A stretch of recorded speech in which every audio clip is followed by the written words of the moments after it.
चेतना शक्ति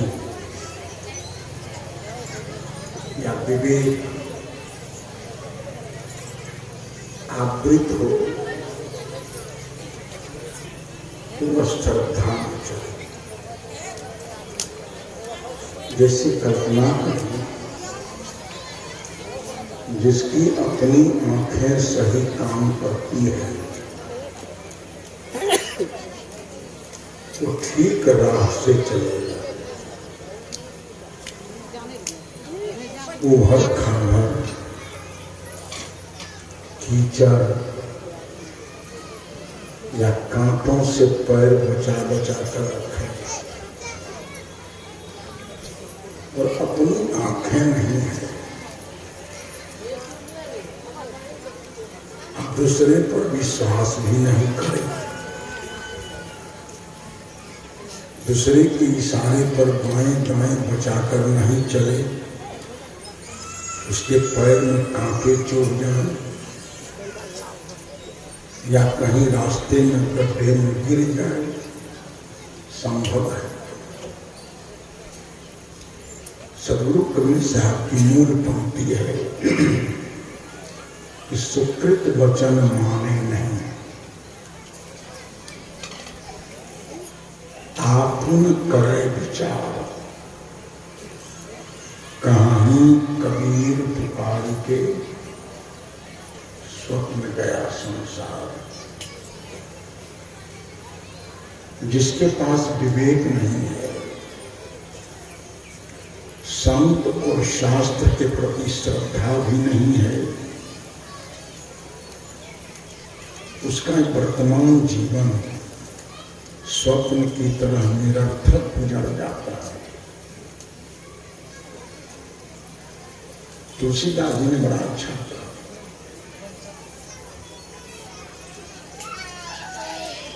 जिनको संतों में संत नहीं है,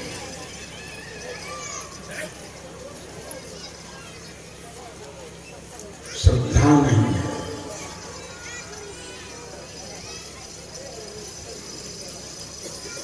तिनका मानस अगम अति गुणहीन प्रिय रघुनाथ। तुलसीदास जी कहते हैं, जिनको संतों में श्रद्धा नहीं है, ये तो सबसे मूल बात है। संत और शास्त्र में श्रद्धा होना सत्य वेद गुरु वाक्य है। श्रद्धा असविश्वास। संत बोलते हैं, वेद बोलते हैं, संत और शास्त्रों की बातों में आस्था नहीं है, स्वयं अपना विवेक उद्घाटित नहीं है। सदगुरु कबीर साहब कहते हैं, उस व्यक्ति का जीवन स्वप्न की तरह व्यर्थ गुजर जाता है। उत्तम कोटि का आदमी वह है जो कर्तव्य क्या है और कर्तव्य क्या है इसका निर्णय करके चले, जिसका विवेक उद्घाटित हो गया है, उसको गुरु करने की आवश्यकता भी नहीं है। कई लोग देश में भिन्न भिन्न प्रांतों में जाता हूं, भिन्न भिन्न संप्रदाय के लोग मिलते हैं। कबीर के गुरु कौन थे? मैंने पूछा, तुम्हारा डॉक्टर कौन है? कहा, डॉक्टर हमको क्यों होगा, हमको तो कोई रोग ही नहीं है। हमने कहा, कबीर साहब गुरु करेंगे क्यों? कबीर साहब को कोई संदेह ही नहीं, जीवन में कोई संदेह नहीं है, कोई शंका नहीं है, कोई जानने सुनने की तमन्ना नहीं है, इच्छा नहीं है। इसका मतलब उनके अंदर का गुरु तो उद्घाटित हो गया। बहुत से ऐसे प्रज्ञावान पुरुष हमारे भारतीय इतिहास में मिलते हैं, इनको शैशव से ही विवेक उद्घाटित होता है। लोग पढ़े लिखे हैं, पाणिनीय व्याकरण पढ़ते हैं, व्याकरण महाभाष्य पढ़ते हैं पतंजलि का। पाणिनीय व्याकरण जिसका आचार्य हम लोग किए, जिसको 40 वर्षों तक कॉलेज में पढ़ाते रहे, जिस पाणिनीय को व्याकरण पढ़ा,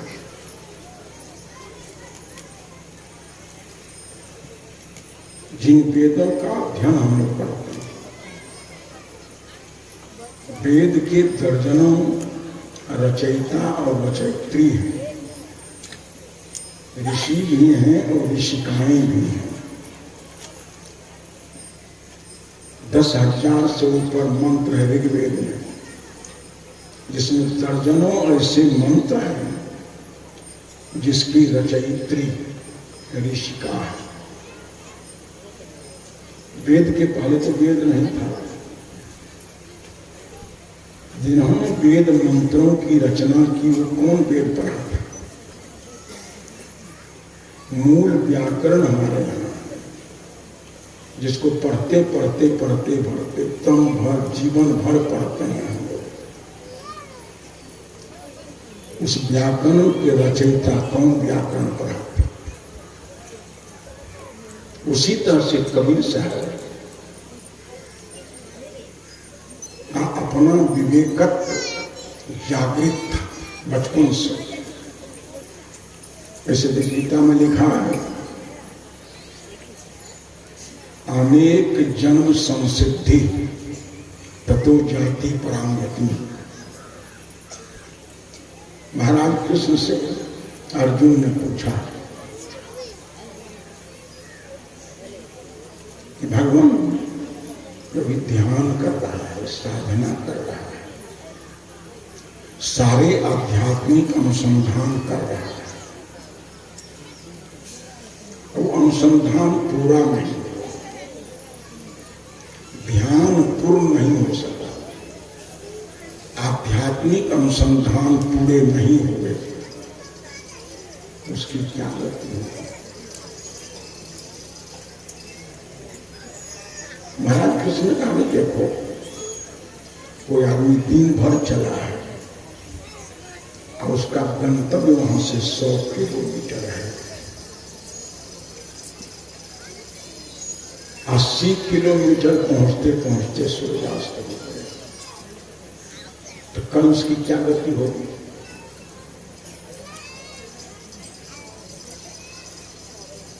बीस किलोमीटर की यात्रा रह गई, सूर्यास्त हो गई, तो दूसरे दिन प्रातः चलेगा, वो 8-9 बजते बजते अपने गंतव्य तक पहुंच जाएगा। इसलिए हिम्मत बांध करके आप लोग करते रहे, अपने ध्यान से, अपनी साधना से, अपने सत्कर्म से चुकिए नहीं, आलस मत करते जाइए, व्यर्थ नहीं जाएगा, खाली नहीं जाएगा। इस वर्ष जीवन के अंतिम क्षण में अगर कर्म शेष रह गया, वासना कुछ अंश में रह गई,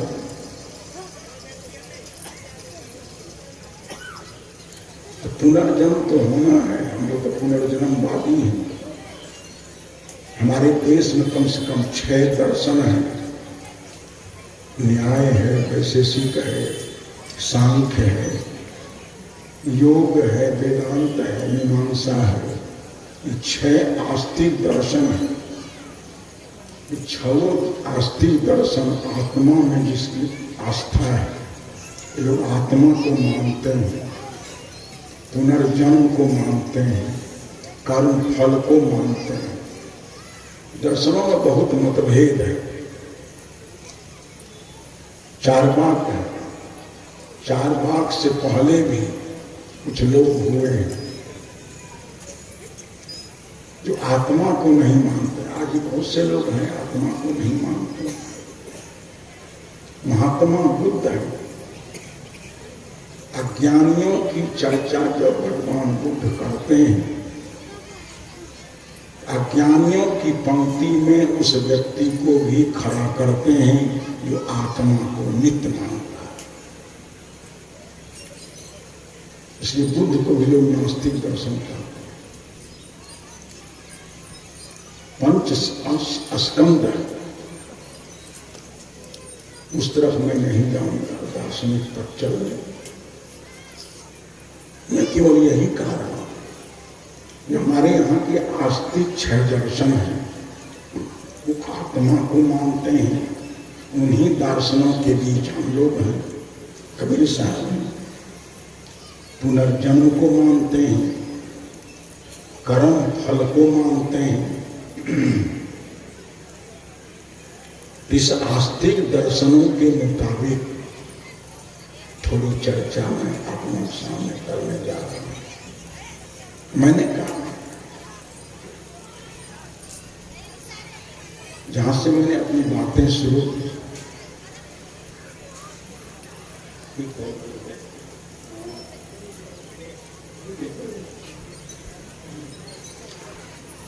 तो जो साधना परायण जीवन जी रहा है, ऐसे भी कॉमन सेंस है उसमें। आदमी चला, उसका गंतव्य 100 किलोमीटर है, दिन भर चला है, कुछ दूरी कम हुई होगी। अगर दिन भर की यात्रा में उसने 80 किलोमीटर की दूरी तय कर गया, तो दूसरे दिन मात्र 20 किलोमीटर बचा, तो पहले में पहुंच जाएगा, सवेरे पहुंच जाएगा। उसी तरह से आपने आध्यात्मिक साधना की यात्रा विलंब से शुरू, अपना उच्चतम संस्कार जागृत नहीं था। संतों के विचार से, शास्त्रीय विचारों से सुनते सुनते, समझते समझते बहुत विलंब से इसके प्रति हमारी आसक्ति बढ़ी है, झुकाव हुआ है। तब हम लग गए। जब मैं पटने में था, महाविद्यालय सेवा में, हमारा एक विद्यार्थी था शिवराम दास, दरभंगा जिले में हसनपुर की तरफ उसका घर था, वो पढ़ता। अब बेटा को पढ़ाने के लिए बाप वहां रहता था, जिसका नाम था राम लखन दास। हमने कहा कम से कम 80-85 छात्र हमारे हैं, सबको हम पढ़ाते हैं, सब पे मेरी हुकूमत है, शासन है। कई 80-85 छात्रों के बीच में एक ही 40 वर्ष का बूढ़ा साधु निरक्षर होकर के मर जाएगा, भारी पाप होने को लगेगा। सभी छात्रों के साथ मैंने अनुशासन किया, जिस विद्यार्थी के पास ये साधु बैठ जाएगा, एक कतारा, एक कवर्गीय अक्षर आकर का इतना ज्ञान दिए जाएगा, तुम लोग अभिगंडित हो जाओ। और सभी छात्र उस पर ध्यान देने लगा। हमसे लोग कहे,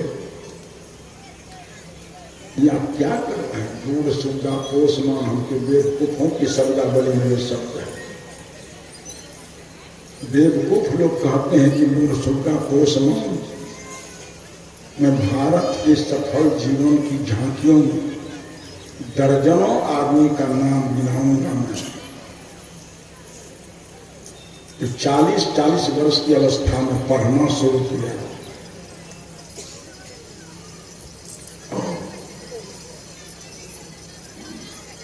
IAS कंप्लीट किया। हम कि सभी लोग यत्न करो, और साधु को कहा कि देखो, मूर्ख होकर के मर जाना चाहता है, मरो लेकिन साक्षर होकर के मरो। उसको ही मन के भाव को जगाया, कोई बेचारा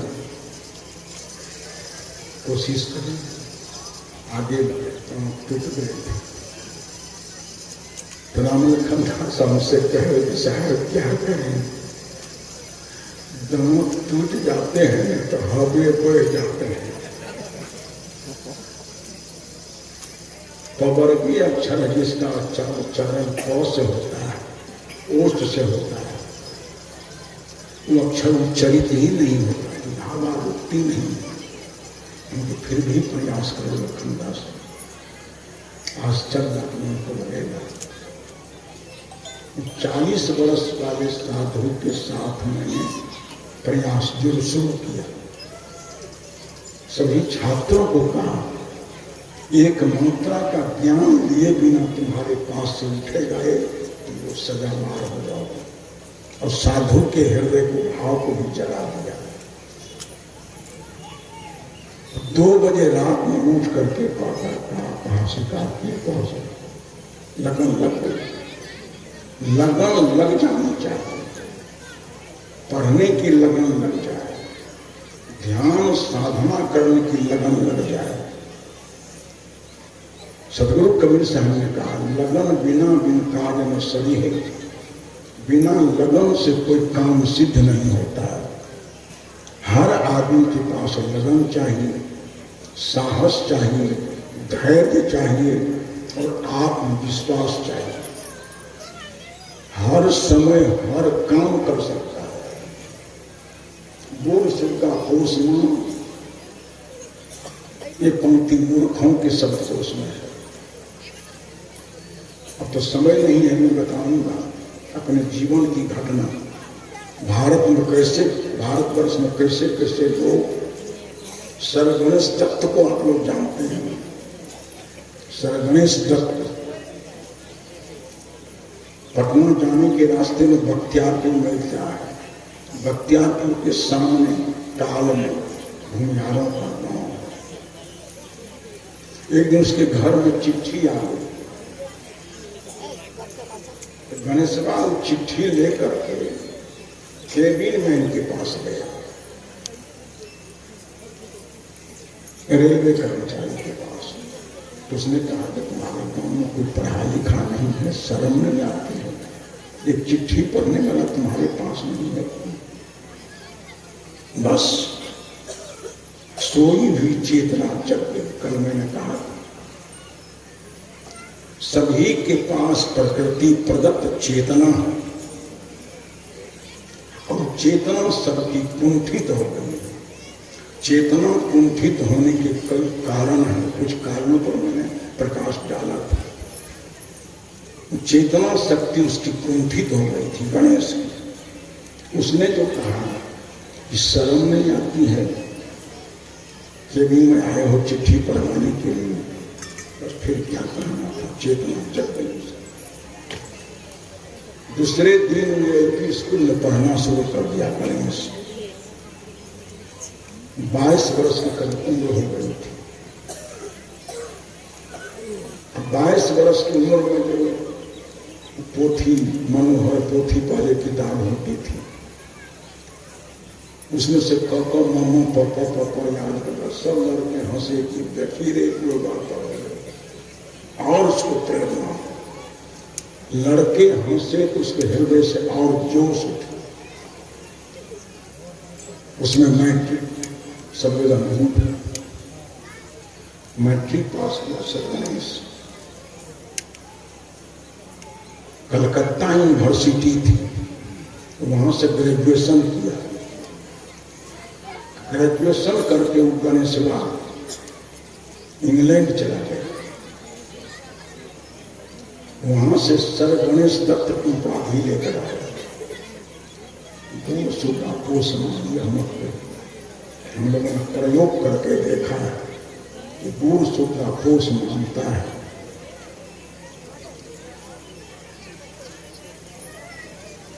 बहुत से बूढ़े बूढ़े लोगों को योग दर्शन हमने पढ़ाया है। घंटों घंटों उसका ध्यान लग जाता है। बुढ़ारी में शुरू किया साधना। जद हरेव विरचित तदय प्रवृचित, ब्रह्मसूत्र ने कहा पूज राम लखन सादा साधु था, उसके भाव को मैंने जगाया, लगन उसकी